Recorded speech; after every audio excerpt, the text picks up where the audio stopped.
Hello दोस्तों, स्वागत है आपका हमारे सरकारी परीक्षा के यूट्यूब चैनल पे। और आज हम लोग पढ़ेंगे या फिर डिस्कस करेंगे RRB group D railway recruitment board द्वारा कराई जाने वाली परीक्षा ग्रुप डी के पैटर्न के बारे में। उसका एनालिसिस करेंगे कि कैसा उसका पैटर्न होता है, क्वांटिटेटिव एप्टीट्यूड में किस टाइप से किन किन टॉपिक से क्वेश्चन पूछे जाते हैं।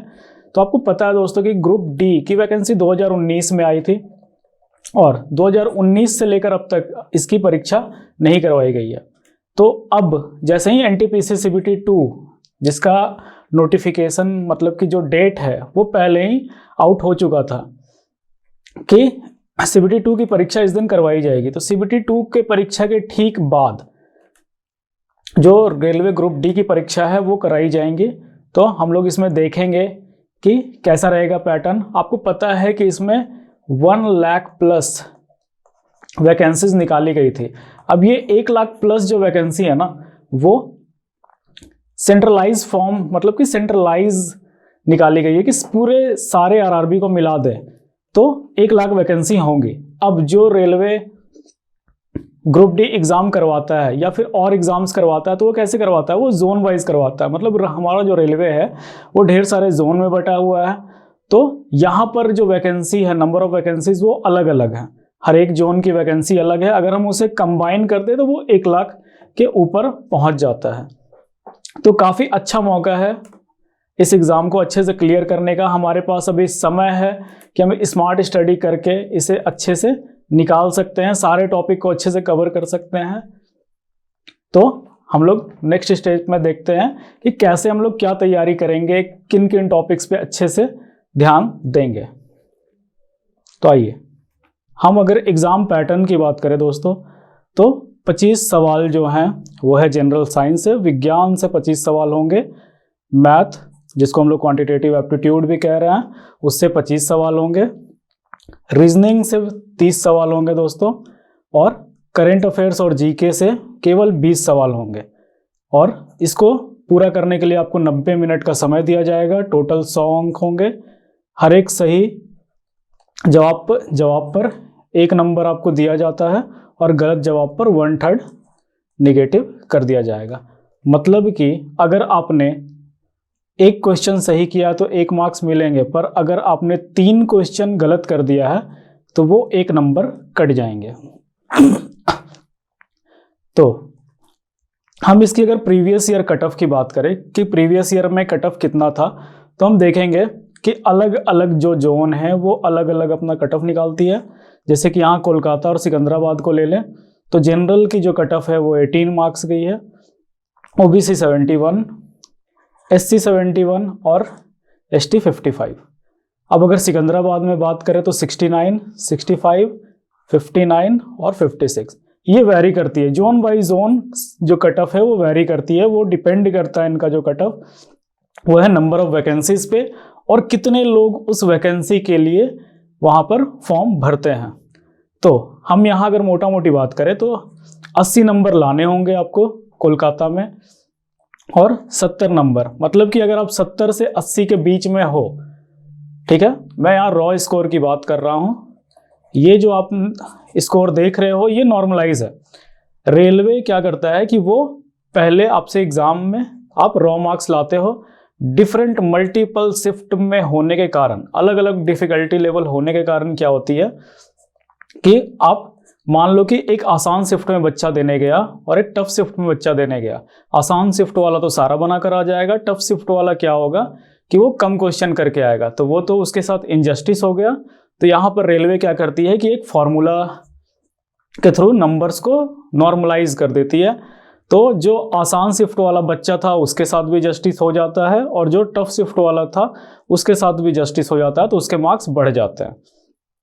तो अगर आप 60 से 70 या फिर मान लो कि 70 प्लस स्कोर रखते हो रॉ, तो सिलेक्शन के जो चांसेस हैं वो बढ़ जाते हैं। तो यहाँ पर जो आपका एग्ज़ाम होना है वो ये तो प्री की एग्ज़ाम पैटर्न है। यहाँ पर एग्ज़ाम बेसिकली क्या होता है, तो पहले प्री होता है, उसके बाद जो दूसरा है वो होता है फिजिकल टेस्ट। यहाँ पर आपका फिजिकल टेस्ट लिया जाएगा और इसका जो थर्ड पार्ट होता है वो होता है डॉक्यूमेंट वेरिफिकेशन। तो इन 3 स्टेज से निकलकर जब आप गुजरोगे तो आपका यहाँ कंप्लीट सिलेक्शन हो जाएगा।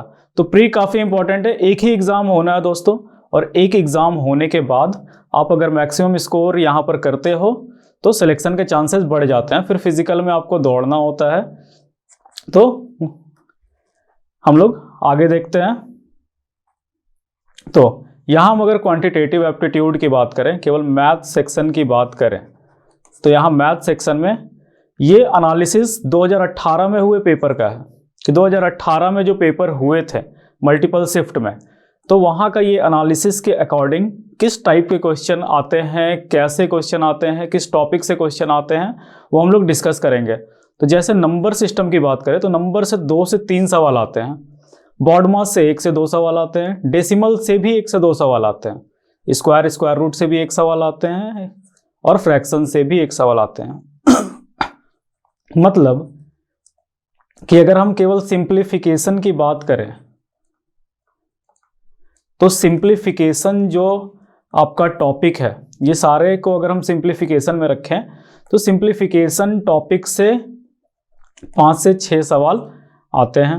2 से 3 सवाल हो गए आपके नंबर सिस्टम से, एलसीएम एचसीएफ से 1 से 2 सवाल आते हैं, रेशियो से 1 सवाल आते हैं, परसेंटेज से भी 1 सवाल, मेंसुरेशन 2D और 3D दोनों को मिला दे तो 1 से 2 सवाल आते हैं दोस्तों।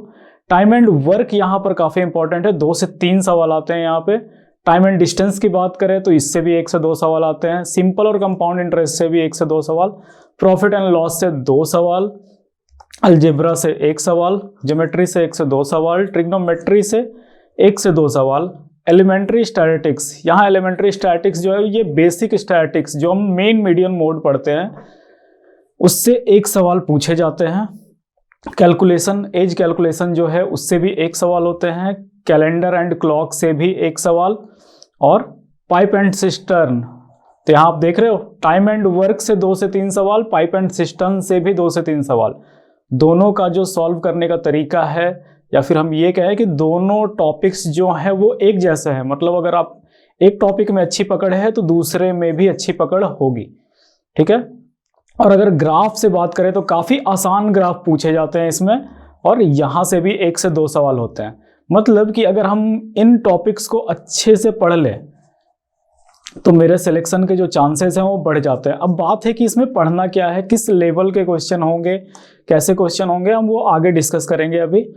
तो हम यहाँ पर जो अपना पढ़ने का जो तरीका है उसको थोड़ा सा बदलेंगे और स्मार्ट स्टडी की तरफ ले जाएंगे उसे। तो अब एनटीपीसी की एग्ज़ाम अभी होनी है। एनटीपीसी की एग्ज़ाम जैसे ही खत्म होगी दोस्तों, रेलवे ग्रुप डी की एग्ज़ाम करवा लेगा, क्योंकि 2019 में इसकी वैकेंसी निकली थी, अब 2022 आ चुका है। तो ये एग्ज़ाम जैसे ही एनटीपीसी खत्म होगा CBT 2, उसके तुरंत बाद ये एग्ज़ाम चालू होने के चांसेस हैं। और अब अगर हम स्मार्ट तरीके से पढ़ें तो इसमें सिलेक्शन के 100% चांसेस हैं, क्योंकि अभी मैंने आपको बताया कि यहाँ पर 1 लाख जो है वो प्लस वैकेंसीज़ हैं, तो अच्छे खासे वैकेंसीज़ यहाँ पर हैं। तो बस करना क्या है कि हमें स्मार्ट स्टडी करना है। तो मैथ में हम स्मार्ट स्टडी कैसे करेंगे, तो हम सबसे पहले क्या करते हैं कि यहाँ पर देखते हैं कि मेरा जो स्ट्रॉन्ग जोन है, मतलब कि मैथ में कुछ तो आता होगा। जैसे सिंप्लीफिकेशन की बात करें तो सिंप्लीफिकेशन काफ़ी आसान होता है, तो हमें करना क्या है कि थोड़ा सा कैलकुलेशन पार्ट जो है वो और अच्छा कर लेना है। हम अगर कैलकुलेशन पार्ट को और अच्छा करते हैं तो उससे होता क्या है कि एग्ज़ाम जो है वो 90 मिनट का है, 100 क्वेश्चन करने हैं। तो आप क्या करोगे कि टाइम बचाओगे उसमें। अगर आप एक क्वेश्चन में टाइम बचाते हो, वैसे करके ढेर सारे क्वेश्चन में टाइम बचाते हो, तो वैसे क्वेश्चन जो कि बनने में बहुत समय लगते हैं या फिर आपको पहले बार में समझ में ना आया हो, उसे आप टाइम देते हो, पढ़ते हो, तो वो क्वेश्चन भी बन जाते हैं। तो यहाँ पर वही करना है कि सिंप्लीफिकेशन तभी अच्छा बनेगा जब आप अपना जो कैलकुलेशन स्पीड है उसे बढ़ा लोगे। तो हम यहाँ पर जो मेरा स्ट्रॉन्ग टॉपिक है, मतलब जिसमें लगता है कि वो एकदम सही होगा ही, मतलब वो मुझे आता ही है, तो उनको छोड़कर जो एवरेज सवाल है, मतलब जो एवरेज टॉपिक है, मतलब जिसमें आपको लगता है कि हाँ ये आता है, नहीं आता है, हो सकता है, तो सबसे पहले उन टॉपिक्स को पढ़ेंगे। और जो सबसे टफ वाले टॉपिक है, मतलब जिनमें आपको लगता है कि चलो इससे तो एक ही सवाल आना है तो इसको लास्ट में पढ़ेंगे, इससे तो एक ही सवाल आना है तो लास्ट में पढ़ेंगे, तो जिससे ज़्यादा सवाल आएगा सबसे पहले वो हम लोग कर लेंगे। उसके बाद जो कम सवाल वाले हैं उस पे जाएंगे। जो हमें पहले से आता है तो उसके लिए अलग से पढ़ने का ज़रूरत नहीं है, वो हम प्रैक्टिस, जब हम प्रीवियस ईयर मॉक्स लगाते हैं तो वहाँ से ही हमारी प्रैक्टिस हो जाती है।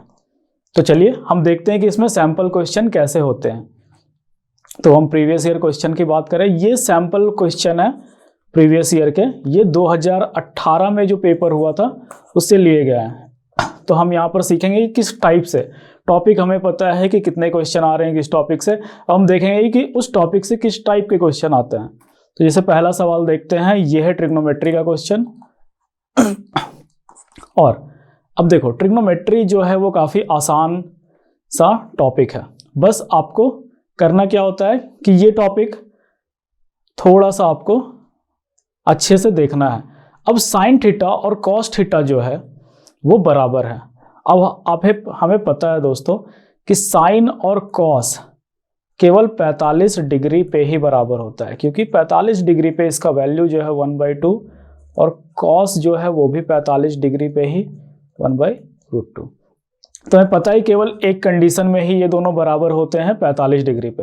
तो ये जो थीटा है ये मेरा क्या है, ये है मेरा 45 डिग्री। तो अगर हमने थीटा निकाल लिया 45 डिग्री, तो यहाँ हमसे पूछा है कि what will be the value of sec theta. तो हमें पता है कि सेक थीटा जो है, सेक 45 डिग्री, वो क्या होता है, वो कॉस, सेक जो है वो कॉस का ही जस्ट उल्टा होता है, इनवर्स होता है। तो हम इसे बोल सकते हैं √2। मतलब कॉस अगर 1/√2 था तो सेक क्या होगा, √2 होगा। तो √2 इज द करेक्ट आंसर। तो ये आपको समझ में आ गया दोस्तों। तो हम लोग अब अगले क्वेश्चन की तरफ चलते हैं। ये जो क्वेश्चन है वो है ज्योमेट्री का क्वेश्चन। देखिए ज्योमेट्री जो है ना, ये अपने आप में काफी बड़ा चैप्टर है और लोग बहुत डरते भी हैं इस चैप्टर से, क्योंकि इसमें आपको थ्योरम्स जो है वो याद होने चाहिए। ठीक है, ये कोई फॉर्मूला पे नहीं बनता है, आपको चीजें पता होनी चाहिए कि अच्छा ये थ्योरम है, इसको ऐसे बनाएंगे, ये एंगल अगर ऐसा है तो ऐसा होता है, ये सारी बातें पता होनी चाहिए। तो हम देखते हैं ये जो सवाल है वो कैसे सॉल्व होगा। तो यहां पर बोला है कि BAE जो है, ये है मेरा BAE, ये जो एंगल है ये है 30 डिग्री। अब ABE की बात करें, ये जो एंगल मेरा है, ये जो एंगल है वो है 80 डिग्री। और DBE, तो हम देखते हैं DBE कौन सा पार्ट है, तो ये वाला पार्ट है मेरा DBE, ये है मेरा 50 डिग्री का एंगल। अब हमें निकालना क्या है, तो सबसे पहले हम चलते हैं कि क्या निकालना है। तो BCE, अब देखो ये है मेरा BCE एंगल, हमें नहीं पता ये क्या है तो हम इसे x मान लेते हैं। तो अब सर्कल के एक काफी बेसिक थ्योरम के बारे में आपको बताने जा रहा हूं। तो ये थ्योरम ये कहता है कि अगर एक कॉर्ड से के दोनों एंड से अगर हम सर्कल पे के किसी पॉइंट से एंगल बनाते हैं, ध्यान से सुनिएगा, अगर एक कॉर्ड के दोनों एंड पॉइंट से हम सर्कल के किसी पॉइंट पे एंगल बनाते हैं, जैसे ये एंगल, तो उससे बनने वाला सारा एंगल सर्कल पे इन दोनों एंड पॉइंट से, इसको हम इधर अच्छे से समझा देते हैं। ये देखिए, तो ये मान लो कि एक कॉर्ड है, तो ये कहना है कि ये है मेरा एंड पॉइंट, तो इससे अगर हम एक एंगल बनाते हैं, ये मान लो ये एंगल थीटा है, तो इस सर्कल पे बनने वाले सारे एंगल क्या होंगे, बराबर होंगे, थीटा ही होंगे। तो ये सारे एंगल थीटा होंगे। तो अगर हम इस कॉर्ड की बात करें, तो इस कॉर्ड से यहाँ पर दो एंगल बन रहा है, एक यहाँ पर और एक यहाँ पर, तो ये x है, तो ये भी मेरा x ही होगा। ठीक है, हमें निकालना है x, क्योंकि हमने BCE को क्या माना है, x माना है। अब देखिए, हम इस वाले ट्रायंगल की बात कर रहे हैं, हम यहाँ पर ABD ट्रायंगल की बात कर रहे हैं, तो मुझे ये एंगल पता है, ये एंगल पता है, बस यही तो निकालना है। तो हमें पता है कि किसी भी ट्रायंगल में, किसी भी त्रिभुज में तीनों जो कोण होते हैं उसके योग क्या होते हैं, 180 डिग्री होते हैं। तो हमें यहाँ पे पता था कि x जो है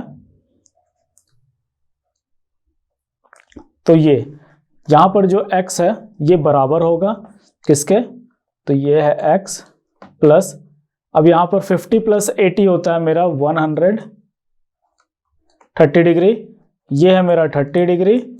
इन तीनों एंगल का सम क्या है, इन तीनों एंगल का सम है 180 डिग्री, क्योंकि हमें पता है कि तीनों कोण के योग क्या होंगे, 180 डिग्री के बराबर होंगे। तो यहाँ से मेरा x जो है ये हो गया 160 डिग्री। तो हम यहाँ देखेंगे दोस्तों कि यहाँ से जो मेरा x है उसका जो वैल्यू है वो निकल कर आएगा 20 डिग्री। तो हमें पता है कि 20 डिग्री यहाँ ऑप्शन में है, तो 20 degree is the right answer. तो वैसे ही हम लोग अब अगले क्वेश्चन की तरफ चलते हैं। देखो दोस्तों ये क्वेश्चन काफ़ी आसान है, इसमें ज़्यादा समय नहीं लगना चाहिए। हमें यहाँ बोला गया है कि इन 4 ऑप्शन में से बताना है कि कौन सा जो नंबर है वो 6 से डिविजिबल है। ठीक है, अब 6 से डिविजिबल होने का क्या रूल है, तो मैं आपको पहले 6 से डिविजिबल होने का रूल बता दूं। तो वैसे सारे नंबर जो कि 2 से डिविजिबल हों और 3 से डिविजिबल हों, वो सारे नंबर 2 से भी डिविजिबल हों और 3 से भी डिविजिबल हों, वैसे सारे नंबर 6 से भी डिविजिबल होते हैं। तो अब यहाँ पर एक नया चीज़ आ गया कि भाई 2 से डिविजिबल क्या होगा और 3 से डिविजिबल क्या होगा, कैसे पता करेंगे। तो 2 से डिविजिबिलिटी का मतलब है कि जिन नंबर के लास्ट जो यूनिट प्लेस है वहां पर, जिन नंबर के लास्ट यूनिट डिजिट प्लेस में 0, 2, 4, 6, 8 ये प्रेजेंट हो ना, ये सारे नंबर क्या होते हैं 2 से डिविजिबल होते हैं। अब वैसे ही 3 से डिविजिबिलिटी की बात करें तो वैसे नंबर जिनके सारे जितने भी यहाँ पे डिजिट हैं उनको अगर ऐड कर दें और वो ऐड करने के बाद जो वैल्यू आता है वो अगर 3 से डिविजिबल है तो वो 3 से डिविजिबल हो जाएगा। अब जैसे हम यहाँ देखते हैं कि सारे नंबर जो है वो क्या है 2 से डिविजिबल है। अब इसका मतलब है कि पहला कंडीशन तो सेटिस्फाई हो गया।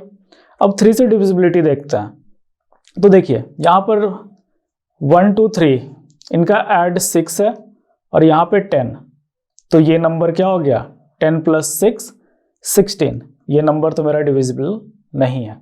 अब यहाँ बात करें तो ये है मेरा 6 प्लस 8, 6 प्लस 8 हो गया 14, तो ये नंबर भी मेरा क्या है डिविजिबल नहीं है। अब हम इस नंबर पे आते हैं तो 6 प्लस 12, तो 6 प्लस 12 होता है 18 और 18 3 से डिविजिबल है, इसलिए ये नंबर क्या होगा मेरा करेक्ट आंसर होगा। तो देखा आपने कि कैसे हम करेक्ट आंसर निकालते हैं। या फिर हम लोग ये भी कर सकते थे कि 2 से सारा डिविजिबल था ही, तो यहाँ पर 6 है तो इसको 6 को हटा दें क्योंकि सब में 6 से डिविजिबल है।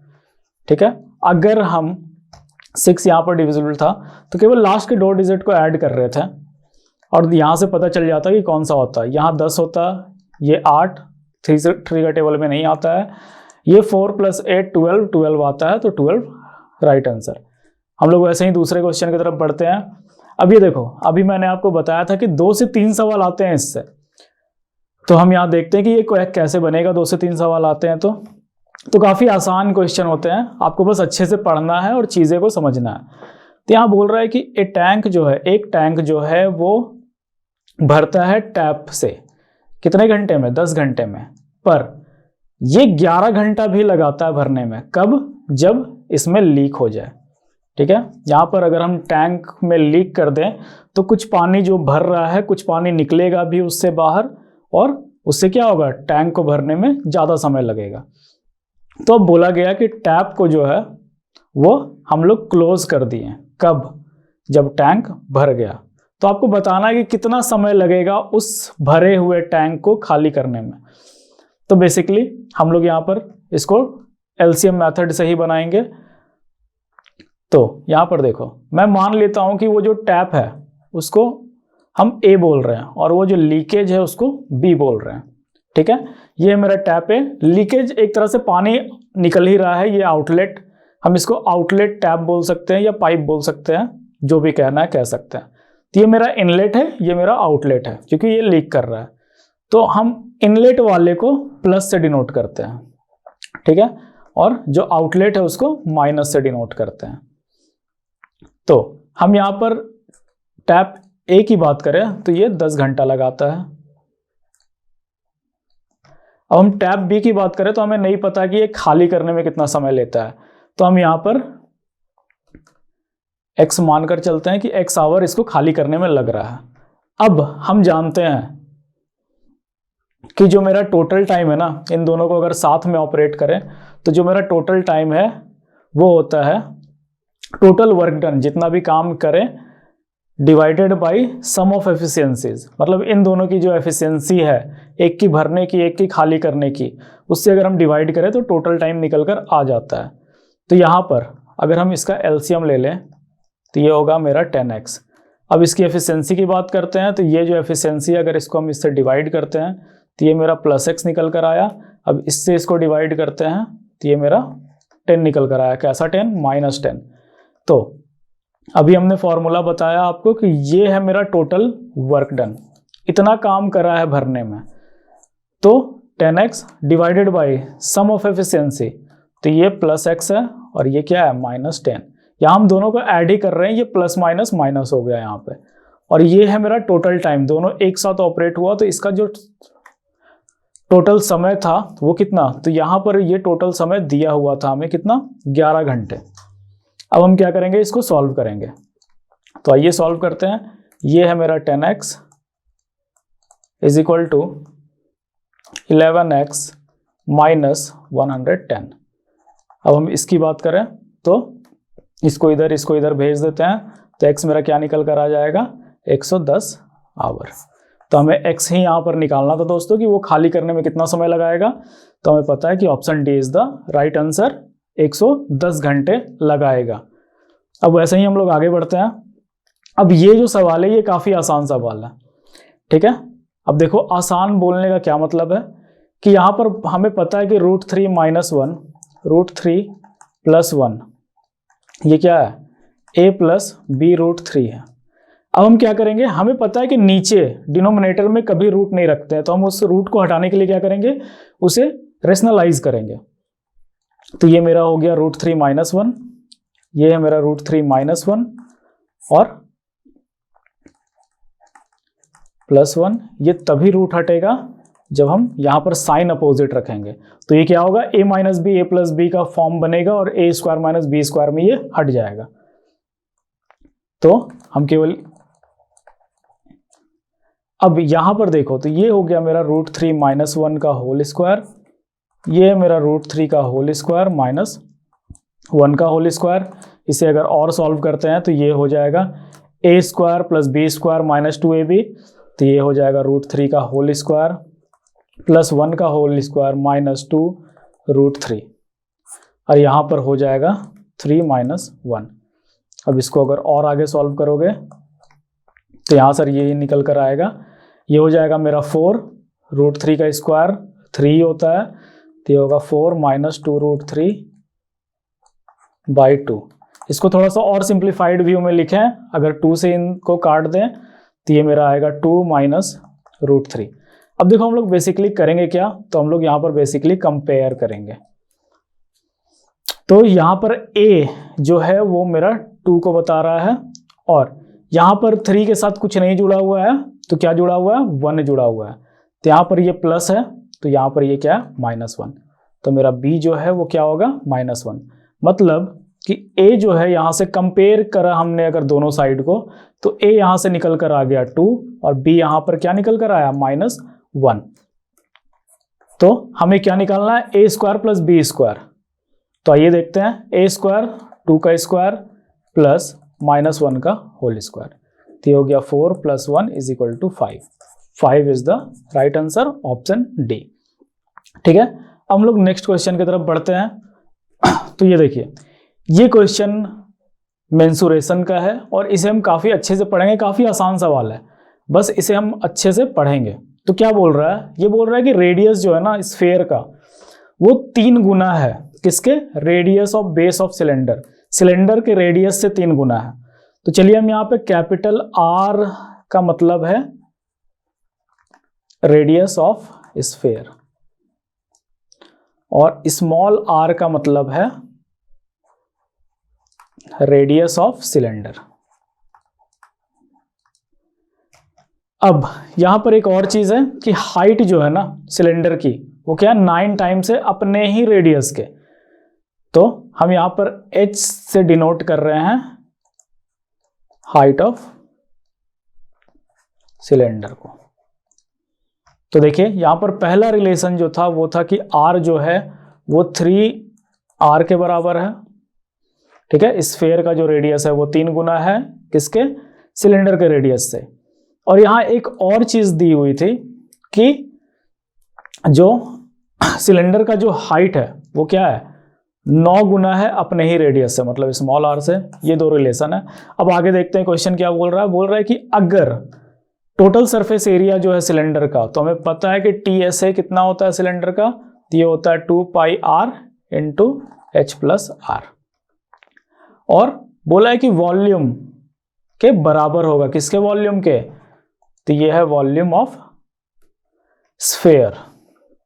तो स्फीयर के वॉल्यूम के बराबर होगा। तो स्फीयर का वॉल्यूम कितना हो जाता है 4/3 इंटू पाई r क्यूब। तो यहां पर ये कह रहा है कि ये दोनों आपस में बराबर है न्यूमेरिकली, मतलब ऐसा पॉसिबल नहीं है कि एरिया जो है वो बराबर होगा वॉल्यूम के, पर हम यहाँ न्यूमेरिकली मतलब जो इनका न्यूमेरल वैल्यू आएगा सॉल्व करने पे वो आपस में बराबर होंगे, ठीक है। तो यहां पर हम ये कह सकते हैं कि 2 पाई r इंटू h प्लस आर, ये जो है ये बराबर है 4/3 इंटू पाई r क्यूब के।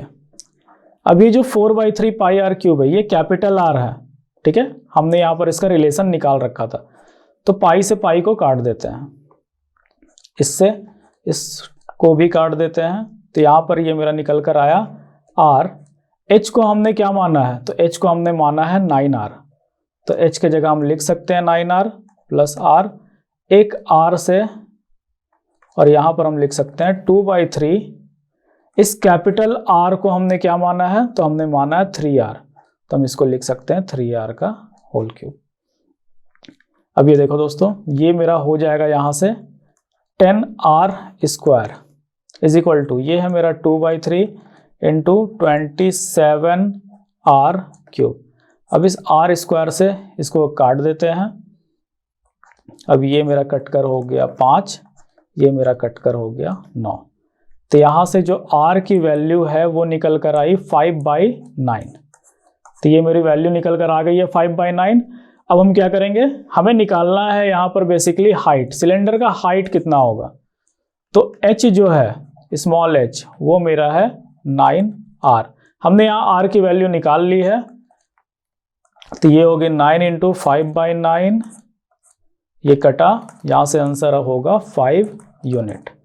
तो option B 5 unit is the right answer. हम लोग वैसे ही नेक्स्ट क्वेश्चन की तरफ बढ़ते हैं। देखिए ये क्वेश्चन काफी आसान है, अभी मैं दिखाऊंगा कि ये कितना आसान सवाल है। पहले पढ़ते हैं क्वेश्चन को। The ratio of two number is 19:26। If 2 is added to a small number, अगर हम छोटे वाले नंबर में, तो हमें पता है कि छोटा नंबर ये है, तो उसमें अगर 2 ऐड कर देते हैं तो मेरा रेशियो क्या बन जाएगा 3:4 बन जाएगा। अब यहां पर बड़ा नंबर बोला था कि बड़ा नंबर निकालते हैं। पहले हम उस अप्रोच पे चलते हैं जो मैक्सिमम बच्चे लगाते हैं। तो इस पे मैक्सिमम बच्चे क्या अप्रोच लगाते हैं कि हम मान लेते हैं कि नंबर क्या है 19x है और 26x है। अब बोला कि छोटे वाले में 2 ऐड कर दो, तो ऐड कर दिया। यहाँ पर 3/4 लिख दो, तो लिख दिया। अब हम यहाँ पर क्या करते हैं, क्रॉस मल्टीप्लीकेशन करते हैं। तो यहाँ पर हम लिखेंगे कि ये नंबर कितना होगा, तो ये होगा 76x प्लस 8, ये यहाँ से हो जाएगा 78x। फिर हम यहाँ से 2x इज इक्वल टू 8 बोलेंगे, ये x का वैल्यू 4 आएगा। फिर हम इस बड़े वाले नंबर में पुट करेंगे x का वैल्यू 4 का, तो मेरा ऑप्शन निकल कर आएगा 104। अब देखो मैं जिस अप्रोच की बात कर रहा हूँ कि ये कितना आसान सवाल है।